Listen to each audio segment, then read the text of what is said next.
ارباب بصیرت کون تھا جو موت کو سمجھاتا سوائے علی کے؟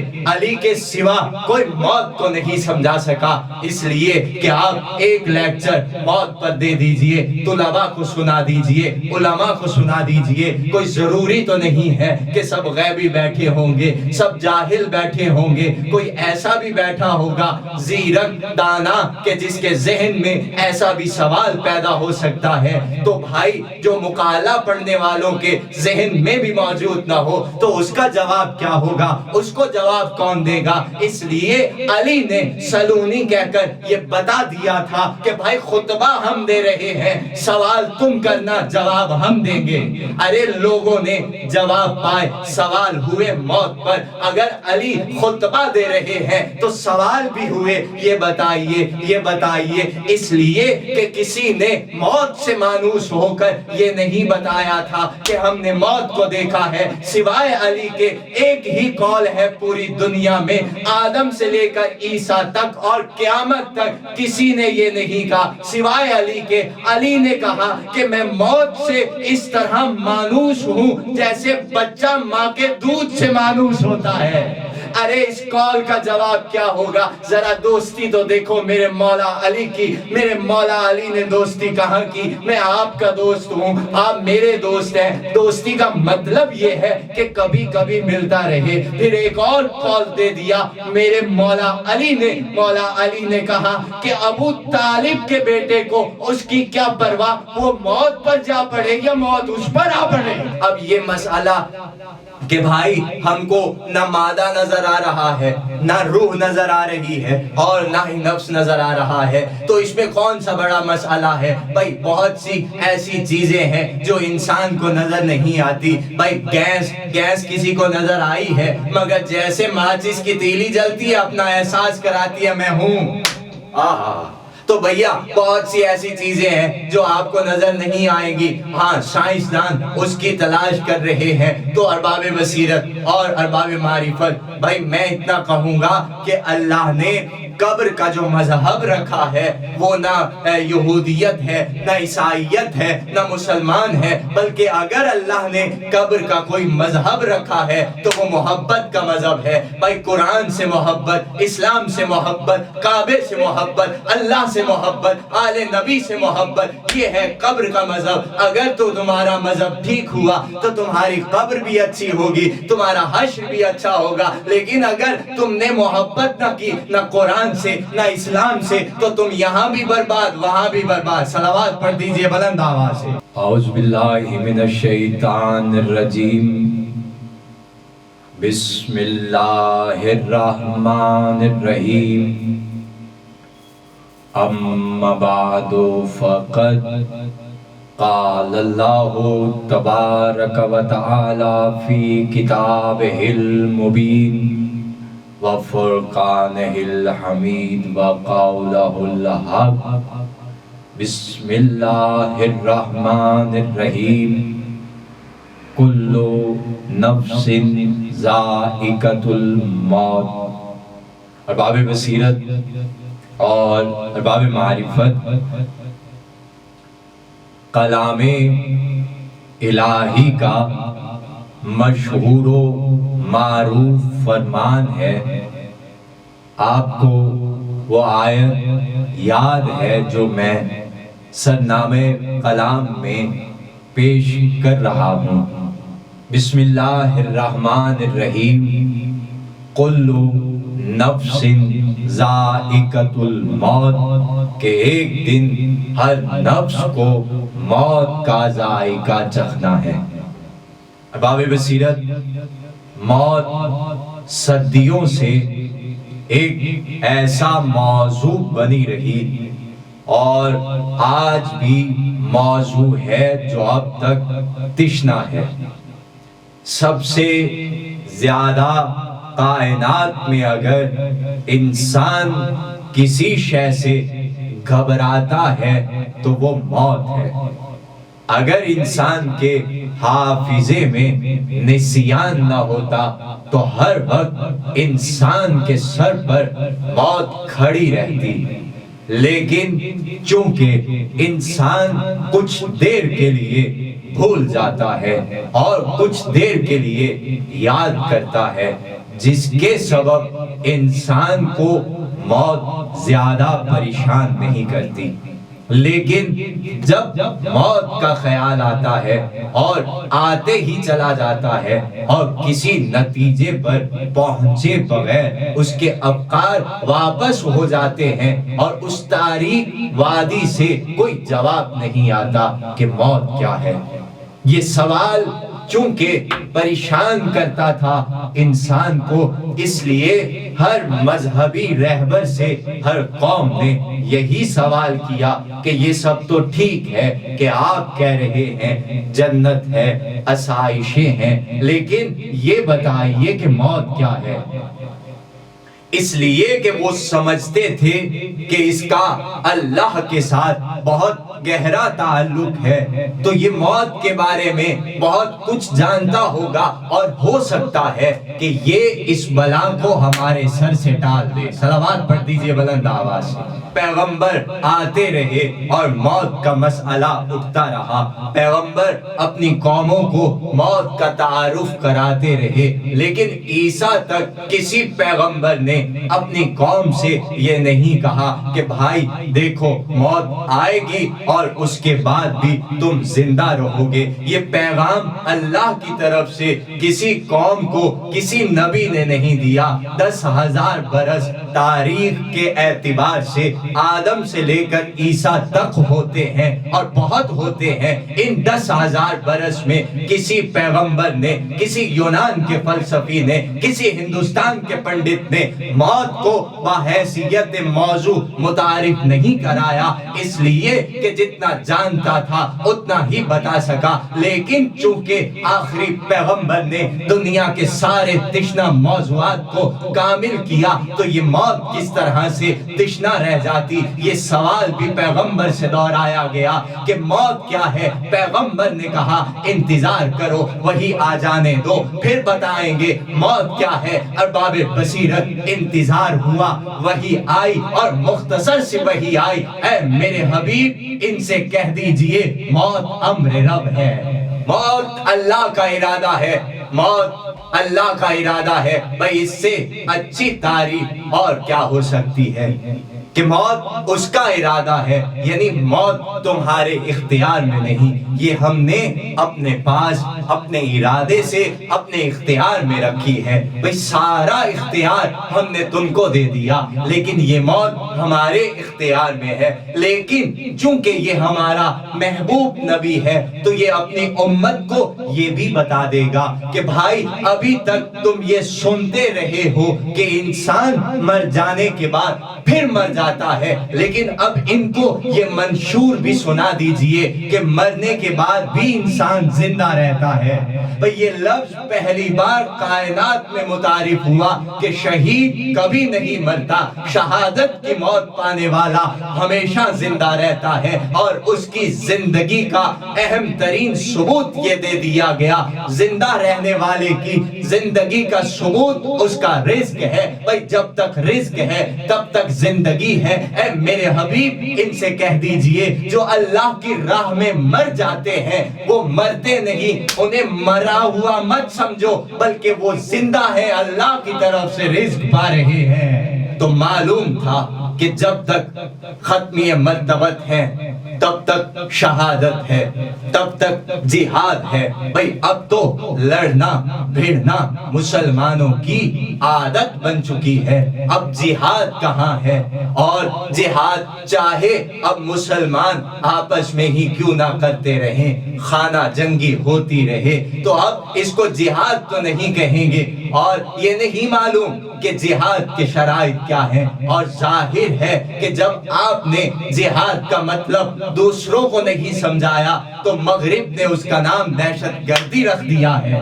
بھائی جب جہاد کا مطلب ہی نہیں معلوم تو وہ دہشت گردی کہلائے گی، حالانکہ جہاد کا مطلب ہے، جہاد کا معنی ہے اللہ کی راہ میں کوشش کرنا۔ تو کون اللہ کی راہ میں کوشش کر رہا ہے؟ بھائی انا کی لڑائی ہے، اقتدار کی لڑائی ہے، زمینوں کی لڑائی ہے، وہ نظریاتی مسائل جو کبھی اٹھا کرتے تھے ان نظریاتی نفسیاتی مسائل کا جھگڑا ہے تو لڑائی تو رہنا نہیں تھی، جہاد تو ہونا نہیں تھا۔ بھئی جب تک معصوم نہ ہو جہاد نہیں ہوتا، جہاد بغیر معصوم کے نہیں ہوتا، اس لیے کہ جہاد میں عدل ضروری ہے اور عدل غیر معصوم نہیں کر سکتا۔ جہاد میں ایک ایک لمحہ عدل سے گزرتا ہے، کہاں ظلم ہو جائے گا کہاں عدل ہوگا یہ وہ بتا سکتا ہے جس نے کبھی خطا نہ کی ہو۔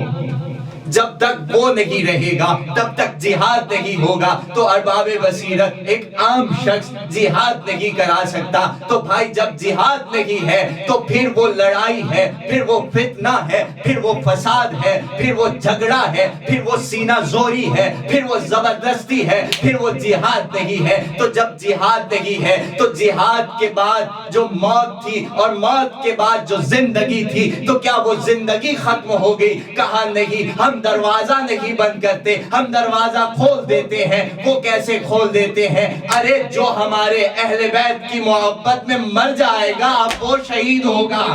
ارباب بصیرت اور ارباب معرفت کتنا خوبصورت لمحہ ہوگا جب پیغمبر نے آیت کے بعد حدیث کو بیان کیا ہوگا، من مات علی حب آل محمد مات شہیدا، کہ جو میرے اہل بیت کی محبت میں مر گیا وہ شہید ہوا۔ یعنی موت جس سے انسان بھاگتا ہے، موت سے محبت کو جوڑ دیا، اس لیے کہ محبت ایک ایسی شے ہے جس سے انسان نہیں بھاگتا، تاکہ موت سے مانوس ہو جائے۔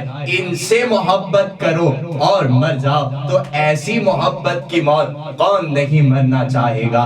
کیوں کوئی گھبرائے گا؟ بھئی سقراط ارسطو سے لے کر آج تک عہد حاضر تک کسی نے قرآن کے بعد موت پر گفتگو نہیں کی۔ بڑے بڑے فلسفی آئے، بڑے بڑے دانشور آئے، ارے قرآن کی آیت پر ہی بات کر دیتے کہ موت کیا ہے۔ بھئی امام غزالی نے نفس، روح اور موت پر ایک کتابچہ لکھا ہے، اور مشہور فلسفی معین الدین عربی نے ایک کتاب لکھی۔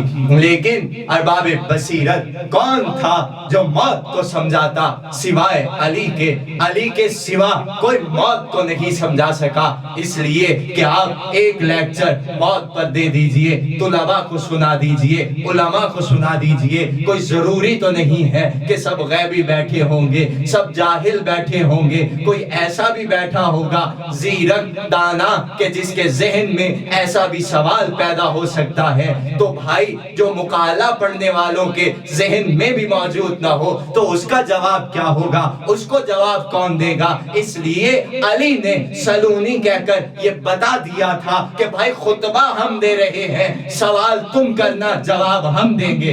ارے لوگوں نے جواب پائے، سوال ہوئے موت پر۔ اگر علی خطبہ دے رہے ہیں تو سوال بھی ہوئے، یہ بتائیے یہ بتائیے، اس لیے کہ کسی نے موت سے مانوس ہو کر یہ نہیں بتایا تھا کہ ہم نے موت کو دیکھا ہے۔ سوائے علی کے ایک ہی قول ہے پوری دنیا میں، آدم سے لے کر عیسیٰ تک اور قیامت تک کسی نے یہ نہیں کہا سوائے علی کے۔ علی نے کہا کہ میں موت سے اس طرح مانوس ہوں جیسے بچہ ماں کے دودھ سے مانوس ہوتا ہے۔ ارے اس کال کا جواب کیا ہوگا؟ ذرا دوستی تو دیکھو میرے مولا علی کی۔ میرے مولا علی نے دوستی کہاں کی؟ میں آپ کا دوست ہوں، آپ میرے دوست ہیں۔ دوستی کا مطلب یہ ہے کہ کبھی کبھی ملتا رہے۔ پھر ایک اور کال دے دیا میرے مولا علی نے۔ مولا علی نے کہا کہ ابو طالب کے بیٹے کو اس کی کیا پرواہ، وہ موت پر جا پڑے یا موت اس پر آ پڑے۔ ارباب بصیرت قول پہ قول علی دے گئے، اور موت کا موضوع جو تشنا تھا وہ تشنا نہ رہا۔ ارے بتایا علی نے کہ موت تو انسان کی خود حفاظت کر رہی ہے، انسان کی سب سے بڑی محافظ موت ہے۔ بھائی وہ حفاظت کر رہی ہے، اور اس کی حفاظت یہی ہے کہ وہ بیچ میں حائل نہیں ہوتی، ساتھ ساتھ چل رہی ہے، ہر وقت موجود ہے۔ بس ادھر سے ارادہ ہو جائے، ادھر سے امر ہو جائے تو بھائی وہ تو اس کی تابع ہے، لیکن حفاظت کر رہی ہے انسان کی۔ تو ارباب بصیرت اور ارباب معرفت اس طرح سمجھایا علی نے موت کو کہ موت کا خوف نکل گیا دل سے۔